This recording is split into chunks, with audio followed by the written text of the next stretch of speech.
لا لا تنقضي أنت للروح دواء رمضان رمضان رمضان. بچوں کی خوشیاں.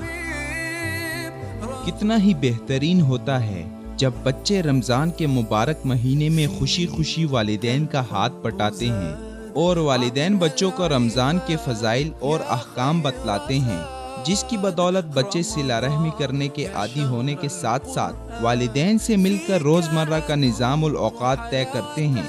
رمضان کی مبارک گھڑیوں میں ختم قرآن، گھر کی ترتیبات، آرام کے اوقات کا تعین، پڑوسیوں تک افطار کی بعض چیزیں پہنچانے اور فقراء و مساکین پر صدقہ کرتے ہیں، جو کہ رمضان کی بہترین خصوصیات ہیں۔